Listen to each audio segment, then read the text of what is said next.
One hadith mentions that one of the tabi'un was in Kufa, and Kufa was the land of Ibn Mas'ud. Ibn Mas'ud established his madrasa in Kufa. The greatest sahabi of Kufa was Ibn Mas'ud, and he died in Kufa as well.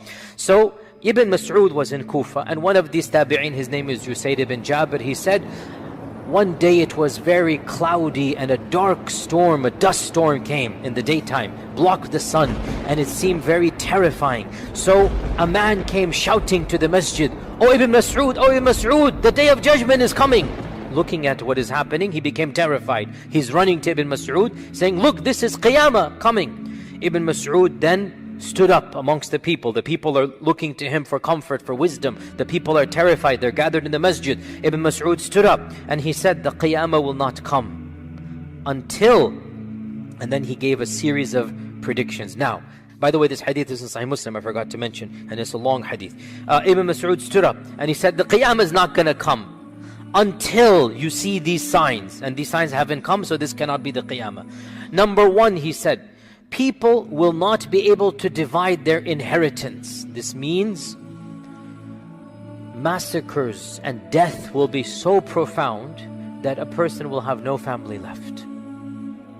And people will not be happy over ghanima, war booty. Once again, means there's no family. And this is explicitly mentioned, we'll talk about that. Then he pointed towards Asham, Syria. He is in Iraq. He points towards the land that is known as Sham.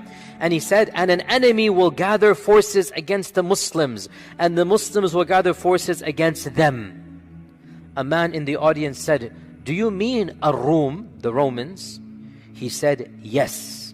Now the Romans refers to European civilization, the Christian empires. And there's no problem extrapolating the concept of Romans to the modern nations that look up to that empire as being their, if not biological, their theological and their intellectual ancestors. We all know, went over this as well. So the term Roman, Rome, can de facto apply to the majority civilization, the superpowers of our times. So, and by the way, this is interesting because again, these are predictions that we are now seeing taking place. So Ibn Mas'ud said, "Yes, I mean the Romans. And at that time there will be a severe fighting, a fierce fighting. The Muslims will send a battalion to fight to death, and they will not return. They will die. They will fight until night. Neither side will be victorious over the other. On the second day, the Muslims will send another battalion, and they will fight to death, and they will not return victorious. On the third day, the same thing will happen. And then on the fourth day, so for 3 days, Muslims are going in, and it is going to be massacre after massacre. Nobody will remain alive from the first batches that go. On the fourth day, Allah Azza wa Jal will grant victory to the Muslims, and the enemy will be defeated. So there will be 4 days of battle somewhere in Bilad al-Sham. Now, is this the great Armageddon, or is this the precursor to the Armageddon? This is not the great Armageddon, it looks like. This is the precursor. This is a massive war that will take place before the Armageddon. Now the hadith goes on, and this is from the statement. This will be a battle the likes of which have never seen before. This is very terrifying. In human history, no battle has taken place that is more terrifying and more severe than that battle that will take place towards the end of times. And then Ibn Mas'ud said, and this is so powerful, and it's not Ibn Mas'ud, it is from the Prophet ﷺ, so much so that a bird that will fly over them will fall down dead. Now, you tell me, before I move on, you tell me, no matter how many people are killed by the swords on this land, will it affect a bird in the heavens? No. What will affect a bird in the heavens? Not swords. Get the point. Not swords. Something's going to happen that a bird in the heavens will be flying over, it will come down dead.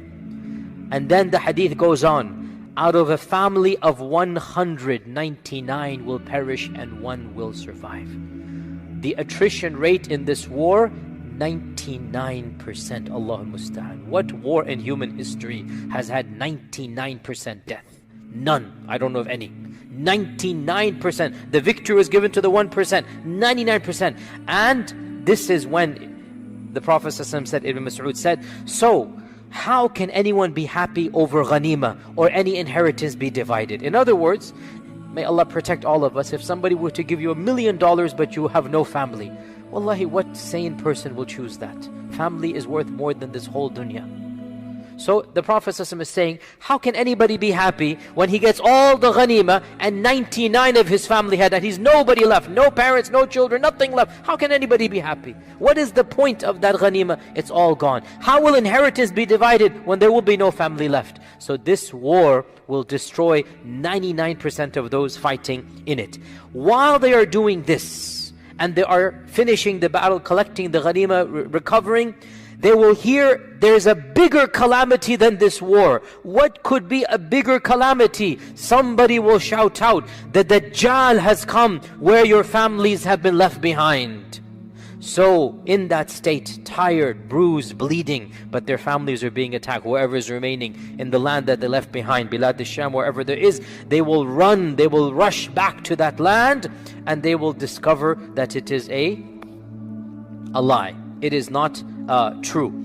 And in one hadith it is mentioned that they will send their 10 best horsemen to go verify that news. The 10 fastest horsemen. And then the Prophet ﷺ said, I know their names and the names of their forefathers and the colors of their horsemen, the colors of their horses, and they will be the best horsemen on the face of this earth. Now, does this mean we will go back to horses and swords?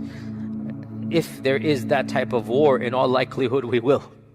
If there is that type of war, when nuclear weapons and whatnot and every side and whatnot, then we will go back to those days when there was no electricity and whatnot. We're going to go back to this. Or is it possible that when the Prophet is saying horse, he means a vehicle? This is also possible. It's not too much of a stretch, and Allah knows best. So this hadith mentions, now does this hadith mention the Mahdi? Yes or no? No, it does not.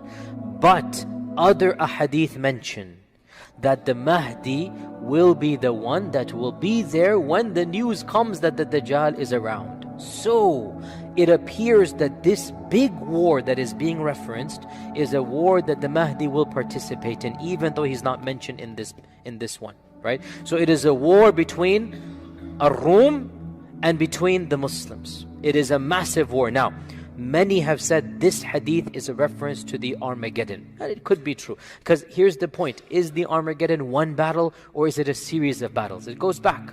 If it's only one battle, then in all likelihood that will be Dajjal and Isa ibn Maryam.